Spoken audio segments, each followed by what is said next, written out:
प्रिय विद्यार्थियों, कैसे हैं आप लोग। आज के वीडियो में हम क्लास 12 हिंदी का बहुत ही इम्पोर्टेंट टॉपिक को पढ़ने वाले हैं। दोस्तों, आज के इस वीडियो में हम पढ़ेंगे रस, छंद और अलंकार। बोर्ड एग्जाम में हमारा 2 नंबर का रस आता है, 2 नंबर का छंद आता है और 2 नंबर का अलंकार आता है। तो आज के इस वीडियो में आपका 6 नंबर कन्फर्म होने वाला है। सबसे सरल तरीके से सबसे सरल उदाहरण आज की वीडियो में आपको उपलब्ध कराएंगे और सबसे सरल आपको परिभाषा भी बताएंगे। उम्मीद करता हूं आपको वीडियो पसंद आएगा। अगर आपको वीडियो पसंद आए तो वीडियो को लाइक कर दीजिएगा और चैनल पे नए हैं तो सब्सक्राइब कर दीजिए, बेल आइकन को प्रेस कर दीजिए, क्योंकि बोर्ड एग्जाम के हर सब्जेक्ट का हर इंपॉर्टेंट टॉपिक का वीडियो आपको इस चैनल डेली मिलता रहेगा। तो आइए वीडियो को स्टार्ट करते हैं। देखिए, पहले हम पढ़ेंगे रस, फिर पढ़ेंगे हम अलंकार, बाद में पढ़ेंगे हम छंद। तो देखिए रस, हम 3 रस को पढ़ेंगे। पहला हमारा देखिए श्रृंगार रस। तो देखिए श्रृंगार रस होता क्या है। देखिए श्रृंगार रस क्या होता है, यहाँ पे देखिए श्रृंगार रस का जो अस्थाई भाव होता है रति होता है। तो रति नामक अस्थाई भाव विभाव, अनुभाव और संचारी भाव के संयोग से श्रृंगार रस की उत्पत्ति होती है। इसकी परिभाषा क्या है, रति नामक अस्थाई भाव, क्योंकि श्रृंगार रस का जो अस्थाई भाव होता है रति होता है। तो रति नामक अस्थाई भाव विभाव, अनुभाव और संचारी भाव के संयोग से श्रृंगार रस की उत्पत्ति होती है। देखिए विभाव का अर्थ होता है क्या, कारण। अनुभाव का अर्थ होता है महसूस और संचारी भाव जो होता है इसका अर्थ होता है हलचल। और अस्थाई भाव का जो होता है मतलब होता है जी शुरू से अंत तक। तो रति नामक अस्थाई भाव विभाव, अनुभव और संचारी भाव के संयोग से श्रृंगार रस की उत्पत्ति होती है। ये आपको इसका परिभाषा याद कर लेना है। तो बहुत ही सरल है, आपको बस देखकर ही याद हो जाएगा। अब देखिए आपको इसका उदाहरण कैसे लिखना है। देखिए श्रृंगार रस का उदाहरण देखिए, कहत नटत रीझत सीखीझत मिलत खिलत लजियात, भरे भवन में करत हैं नैनुन ही सब बात। तो देखिए ये क्या है, ये है श्रृंगार रस का उदाहरण। तो इसको बहुत ही सरल उदाहरण, इसको आप याद कर लीजिएगा और इसकी स्क्रीनशॉट आप लेते चलिए। उसके बाद देखिए अगला क्या है, अगला है करोड़ रस।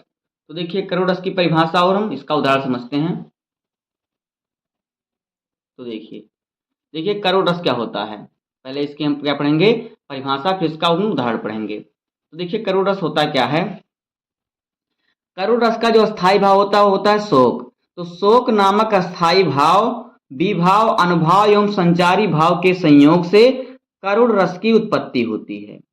किसके, देखिए करोड़ रस का अस्थाई भाव होता है शोक। तो शोक नामक अस्थाई भाव विभाव, अनुभाव एवं संचारी भाव के संयोग से करोड़ रस की उत्पत्ति होती है।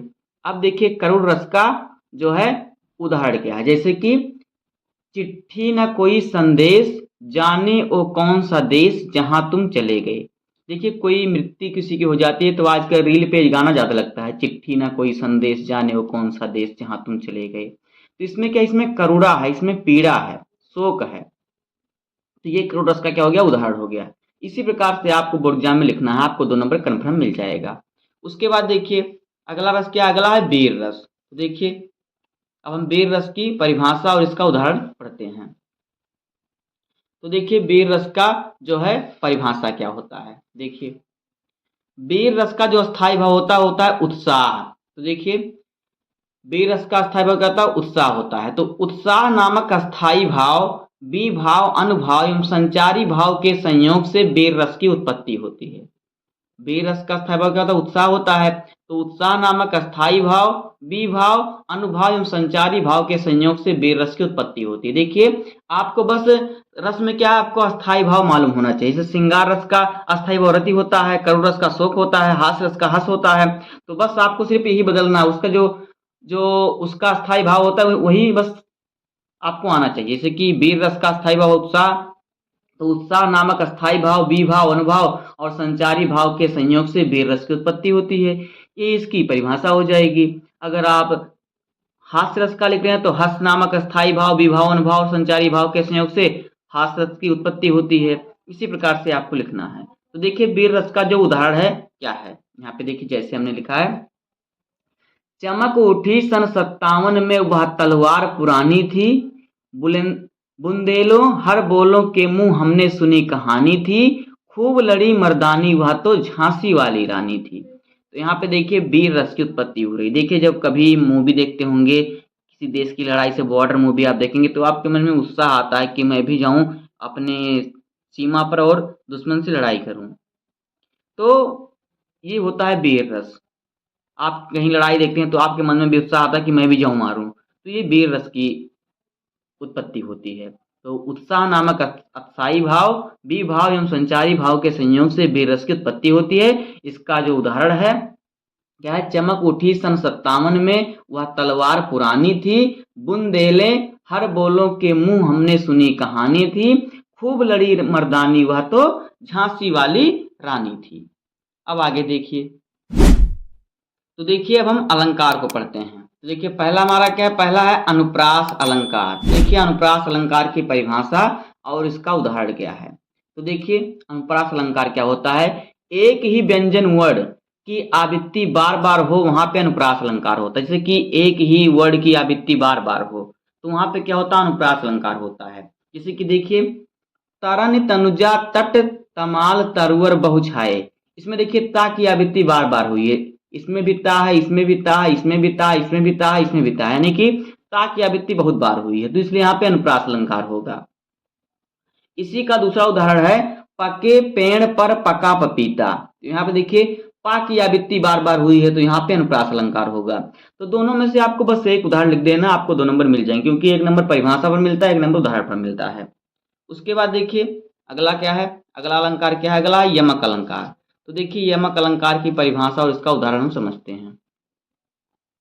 देखिए यमक अलंकार क्या होता है, यहाँ पे देखिए एक ही शब्द की आवृत्ति बार बार हो, उसके अर्थ अलग अलग हो, तो यहाँ वहां पर क्या होता है, यमक अलंकार होता है।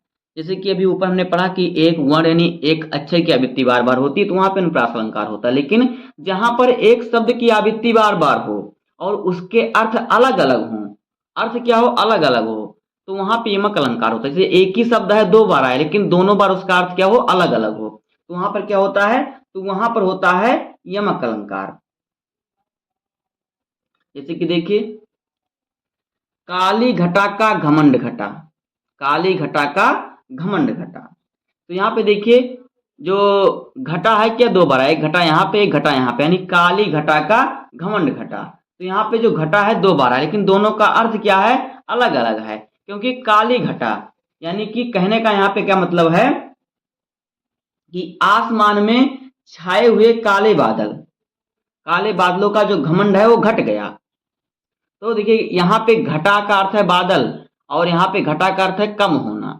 तो यहाँ पे देखिए घटा का अर्थ है बादल, एक घटा का, क्योंकि काली घटा यानी काले बादल जो हैं आसमान में छाए हुए हैं, तो काली घटा का घमंड घटा, उसका घमंड घट गया, कम हो गया, तो इस घटा का अर्थ होता है हो गया बादल और इस घटा का अर्थ हो गया कम होना। तो इस प्रकार से यहाँ पे दोनों घटा का अलग अलग अर्थ है, तो यहाँ पे यमक अलंकार होगा। उसके बाद देखिए सोना कितना सोना है सोने जैसा तेरा मन, तो यहाँ पे देखिए सोना कितना सोना है, जैसे कि यहाँ पे एक सोने का अर्थ हो गया सोना, तो सोने जितना सोना है सोने कितना वह सोना है, यानी एक सोने का अर्थ हो गया सुंदर है, जितना सुंदर सोना होता है उतना सुंदर है, सोना कितना सोना है सोने जैसा तेरा मन। तो एक सोने का अर्थ हो गया सोना और दूसरे सोने का अर्थ हो गया सुंदर, तो इसलिए दोनों सोना है तो दोनों सोनों का अर्थ अलग अलग है, क्योंकि एक का सोना हो गया एक का सुंदर हो गया, तो इसलिए यहाँ पे यमक अलंकार होगा। उसके बाद देखिए आगे, आगे क्या हमारा आगे है उपमा अलंकार। तो देखिए उपमा अलंकार की परिभाषा और इसका उदाहरण हम समझते हैं। तो देखिए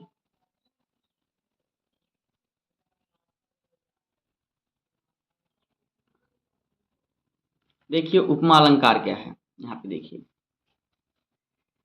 जहां उपमेय में उपमान की तुलना की जाए वहां पर उपमा अलंकार होता है। जहां पर क्या हो, जहां पर उपमेय में उपमान की तुलना की जाए, उसके जैसा बताया जाए, तो वहां पे उपमा अलंकार होता है। जैसे कि देखिए उदाहरण पीपर पात सरिस मंडोला, पीपर पात सरिस मंडोला, यानी कि यहाँ पे कहने का जो मतलब है कि जिस प्रकार से हवा चलने पर पीपल का पत्ता हिलता डुलता रहता है, उसी प्रकार से हमारा जो चंचल मन है ये भी डोलता रहता है, जो हमारा चंचल मन है उस प्रकार से ये भी भटकता रहता है। तो पीपर पात सरिस मंडोला, जिस प्रकार से हवा चलने पर पीपर का पत्ता डोलता है उसी प्रकार से हमारा मन भी जो है डोलता रहता है, भटकता रहता है। तो यहाँ पे पीपल के पत्ते की तुलना मन से की गई है, तो यहाँ पे क्या है, उपमा अलंकार है। उसके बाद देखिए दूसरा है हरिपद कोमल कमल से, यानी हरिपद यानी हरि मतलब भगवान विष्णु, तो पद मतलब पैर, भगवान विष्णु का पैर कोमल है, किसके, कमल के समान कोमल है। तो यहाँ पर भगवान विष्णु के पैर की तुलना कमल से की गई, इसलिए यहाँ पे उपमा अलंकार होगा, हरिपद कोमल कमल से। अब आगे देखिए, आगे हमारा रूपक अलंकार। तो देखिए रूपक अलंकार की परिभाषा और इसका उदाहरण हम समझते हैं बहुत ही सरल शब्दों में। तो देखिए रूपक अलंकार क्या होता है, पहले इसको समझ लेते हैं। जहां उपमेय में उपमान का भेद रहित आरोप होता है वहां पे रूपक अलंकार होता है। क्या, जहां उपमेय में उपमान का भेद बताया जाए, उसका भेद रहित आरोप होता है, वहां पे क्या होता है, रूपक अलंकार होता है। जैसे कि चरण कमल बंदो हरिराई, चरण कमल बंदो हरिराई, जैसे कि मैं भगवान श्री हरि के कमल कमल जैसे चरणों की वंदना करता हूं। तो चरण कमल बंदो हरिराई, तो यहाँ पे देखिए उपमान में उपमान का भेद रहित, उपमेय में उपमान का भेद रहित आरोप बताएगा, यानी चरण कमल बंदो हरिराई, यानी मैं भगवान श्री हरि के कमल चरणों की वंदना करता हूँ। मतलब यहाँ पे देखिए क्या क्या कि भगवान श्री विष्णु के कमल जैसे पैरों की मैं वंदना करता हूँ। तो यहाँ पे क्या है, कमल जैसा बताया गया है, इसलिए यहाँ पे रूपक अलंकार होगा, क्योंकि उसकी उसी प्रकार बताया गया जैसे उनका चरण कमल के समान है, मैं उसकी वंदना कर रहा हूँ। तो यहाँ पे उनके चरण और कमल की तुलना की गई, बाद में उस पर बताया गया कि मैं इस पर वंदना करता हूँ। तो ये क्या है, यहाँ पे रूपक अलंकार होगा। अब आगे देखिए, आगे देखिए क्या है, आगे है उत्प्रेक्षा अलंकार। तो जहां उपमेय में उपमान का भेद रहित आरोप न होकर उसकी संभावना की जाती है वहां पर क्या होता है, उत्प्रेक्षा अलंकार होता है। ध्यान समझिएगा, ध्यान से समझिएगा। देखिए जहां पर उपमेय में उपमान का भेद रहित आरोप होता है वहां पे रूपक अलंकार होता है, लेकिन जहां पर उपमेय में उपमान का भेद रहित आरोप ना होकर उसकी संभावना की जाती है वहां पे क्या होता है, उत्प्रेक्षा अलंकार होता है। इसका उदाहरण देखिए, उदाहरण दौरान समझते हैं। सोहट ओढ़े पीत पट श्याम सलोने गात मनहु नीले मणि शैल पर आतप पर्यो प्रभात। देखिए ये क्या है, उत्प्रेक्षा अलंकार है, जहां उपमेय में उपमान का भेद रहित आरोप न बताकर उसकी संभावना की जाती है। जैसे कि देखिए क्या है, सोहत ओढ़े पीत पट श्याम सलोने गात मनहु नीले मणि शैल पर आतप पर्यो प्रभात। जैसे कि देखिए ये कहने का मतलब है कि श्री कृष्ण के सांवले पीठ पर, उनके सांवले पीठ पर, श्याम सलोने का पीठ पर, उनके सांवले पीठ पर पीताम्बर यानी पीला वस्त्र, पीतवट यानी पीला वस्त्र, वट का अर्थ होता है कपड़ा।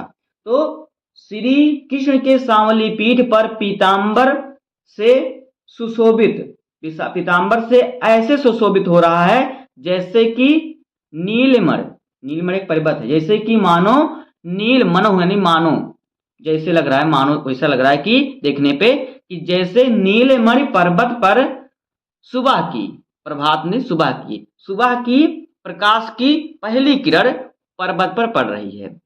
ऐसे देखने में श्री कृष्ण के शरीर पर पीला वस्त्र देखने में ऐसा लग रहा है जैसे कि मानो नीलमणि पर्वत पर सूर्य की पहली किरण पड़ रही हो, आतप पर्यो प्रभात, सूर्य की पहली किरण पड़ रही हो। तो ये होगा यहाँ पे उत्प्रेक्षा अलंकार। आगे देखिए, क्योंकि यहाँ बताया गया ना कि जैसे श्री कृष्ण के शरीर पर पीला वस्त्र ऐसे लग रहा है जैसे कि नीले मणि पर्वत पर सूर्य का पहला पीला प्रकाश गिर रहा है, उसी प्रकार से श्री कृष्ण के सांवले शरीर पर पीला वस्त्र लग रहा है। तो यहाँ पे उत्प्रेक्षा अलंकार है, क्योंकि यहाँ पे भेद रहित आरोप न बताकर संभावना की गई, जिस प्रकार से कि श्री कृष्ण के सांवले शरीर पर पीला वस्त्र लग रहा है उसी प्रकार से देखने पर लग रहा है जैसे कि नीले मणि पर्वत पर सूर्य का प्रकाश पड़ रहा है। तो यहाँ पे संभावना की गई कि वैसा लग रहा है, तो यहाँ पे उत्प्रेक्षा अलंकार होगा। आगे देखिए, आगे श्लेष अलंकार। तो देखिए श्लेष अलंकार हमारा जो है इसकी परिभाषा क्या होगी। तो देखिए श्लेष अलंकार की परिभाषा यहाँ पे देखिए,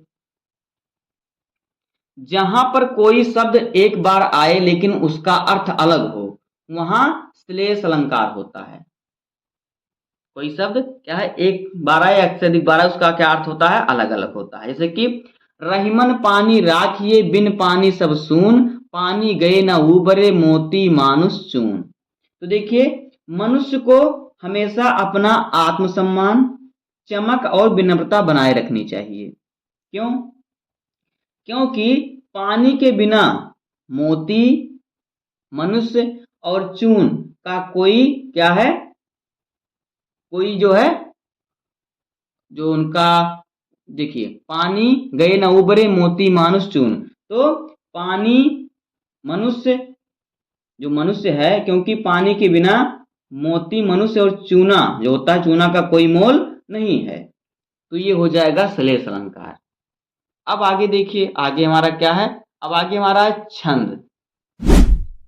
दोस्तों आइए हम पढ़ते हैं छंद को। तो देखिए पहले है दोहा छंद। तो देखिए दोहा छंद के का परिभाषा और उदाहरण क्या है। तो देखिए जो दोहा छंद होता है यह एक अर्ध सम्मात्रिक छंद है। इसमें 4 चरण होते हैं।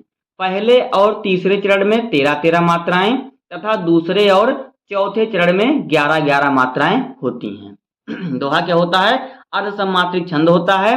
इसमें 4 चरण होते हैं। पहले और तीसरे चरण में 13-13 मात्राएं तथा दूसरे और चौथे चरण में 11-11 मात्राएं होती हैं। ये हो जाएगा दोहा की परिभाषा। इसका देखिए उदाहरण, जैसे कि रहीमन पानी राखिए बिन पानी सब सून, पानी गए न उबरे मोती मानुष चून। देखिए यहाँ पे क्या है, 4 चरण है। एक चरण यहाँ से लेके यहाँ तक हो गया, दूसरा चरण यहाँ से लेके यहाँ तक हो गया, तीसरा चरण यहाँ से लेके यहाँ तक हो गया और चौथा चरण यहाँ से लेके यहाँ तक हो गया। तो कह रहा है कि पहले और तीसरे चरण में कितने 13-13 मात्राएं होती हैं और दूसरे और चौथे में कितने 11-11 मात्राएं होती हैं। तो पहला ये है और तीसरा ये है और दूसरा ये, चौथा ये है। तो देखिए पहले में देखते कितनी मात्रा, देखिए यहाँ पर 1 और यहाँ पे कितना हो जाएगा, छोटी की मात्रा, तो 1 1 4 इधर हो गया, 4 2 6 और 2 8 8 2 10 10 और फिर यहाँ पे क्या रहेगा 1, 10 1 11 और फिर यहाँ पे 2 13। तो देखिए पहले और किसमें, तीसरे में 13-13 मात्राएं होंगी। यहाँ पे देखिए, जहां पे मात्रा नहीं है वहां पे एक मात्रा ले जाएगा, जहां पे छोटी की मात्रा होगी वहां पे भी एक मात्रा ले जाएगा, जहां पे बड़ा का मात्रा, बड़ी का मात्रा, बड़ी ई की मात्रा या बड़े ए के मात्रे होंगे वहां पे 2 मात्रा ले जाएगा। जैसे कि देखिए यहाँ पे सिर्फ रा है तो यहाँ पे 1 ले जाएगा, यहाँ पे छोटी की मात्रा इसलिए यहाँ पे 1 मात्रा ले जाएगा, माँ है 1 मात्रा ले जाएगा, ना है 1 मात्रा ले जाएगा, पा पे आ का मात्रा यहाँ पे 2 मात्रा ले जाएगा, पा ना पे बड़ी ई की मात्रा तो यहाँ पे 2 मात्रा ले जाएगा, रा पे आ का मात्रा है तो यहाँ पे 2 मात्रा ले जाएगा, खा है तो खी पे देखिए क्या है, छोटी की मात्रा है तो यहाँ पे 1 मात्रा लिया जाएगा, ऐ पे देखिए ऐ का मात्रा है तो यहाँ पे क्या है 2 मात्रा लिया जाएगा। तो इस प्रकार से ये दोहा छंद होता है। इसमें कितने, इसमें हो जाएंगे पहले और तीसरे में कितना होगा 13-13 मात्रा, दूसरे और चौथे में होंगी 11-11 मात्राएं। ये होता है दोहा। अब देखिए चौपाई।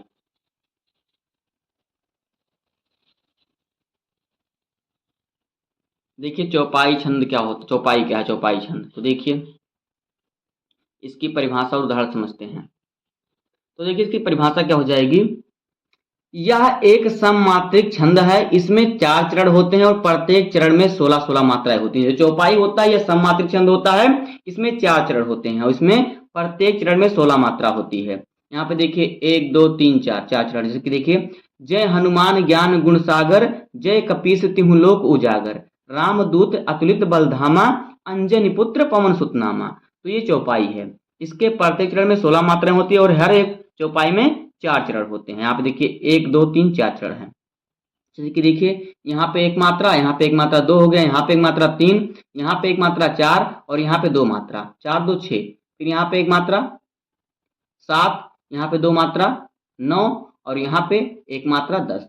यहाँ पे देखिए 1 मात्रा 11, यहाँ पे 1 मात्रा 12, यहाँ पे 2 मात्रा 14, यहाँ पे 15 1 16। इस प्रकार से प्रत्येक चरण में 16-16 मात्राएं होती हैं। आगे देखिए, आगे रोला। तो देखिए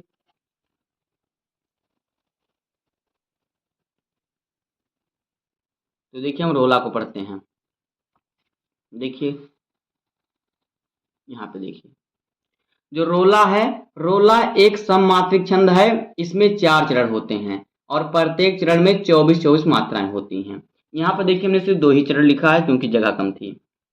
जैसे कि उठो उठो हे वीर आज तुम निद्रा त्यागो, करो महासंग्राम नहीं कायर हो भागो। तो यहाँ पे देखिए सिर्फ 2 ही चरण में लिखा है, ये 4 चरण का होता है। तो इस एक चरण में इसके 24 मात्रा, इसमें भी 24 मात्रा होंगी। तो 4 चरण होते हैं, चारों चरण में 24-24 मात्राएं होती हैं। हमने यहाँ पे सिर्फ 2 ही चरण लिखा है। आगे देखिए, आगे देखिए हमारा क्या है, आगे सोरठा। तो देखिए सोरठा की परिभाषा और इसके उदाहरण। तो यहाँ पे देखिए, सोरठा एक अर्धसममात्रिक छंद है, इसमें 4 चरण होते हैं। पहले और तीसरे चरण में 11-11 मात्राएं, दूसरे और चौथे चरण में 13-13 मात्राएं होती हैं। यह क्या होता है, दोहा का उल्टा होता है, क्योंकि दोहा में पहले और तीसरे में पहले और तीसरे में 13-13 होता है दोहा में, और दूसरे और चौथे में 11-11 होता है। लेकिन सोरठा में पहले और तीसरे में 11 होता है और दूसरे चौथे में 13 होता है। तो ये क्या होता है, दोहा का उल्टा होता है। इसका उदाहरण देखिए, जो सुमिरन सिद्ध होए गणनायक कविवर वदन, करहूं अनुग्रह सोए बुद्धि रास शुभ गुण सदन। तो देखिए यहाँ पर ये इसका उदाहरण हो जाएगा। यहाँ पे देखिए इसमें पहले और तीसरे में 11-11 मात्रा होगी, दूसरे और चौथे में 13-13 मात्राएं होंगी। तो दोस्तों इस प्रकार से हो जाएगा रस, छंद और अलंकार। तो अगर आपने वीडियो पूरा देख लिया है तो चैनल को सब्सक्राइब कर दीजिए, वीडियो को लाइक कर दीजिए। आपका 6 नंबर कन्फर्म हो गया। इसी प्रकार से वीडियो पाने के लिए हमारे चैनल को सब्सक्राइब कर दीजिए। मिलते हैं किसी नेक्स्ट वीडियो में, तब तक के लिए धन्यवाद। जय हिंद।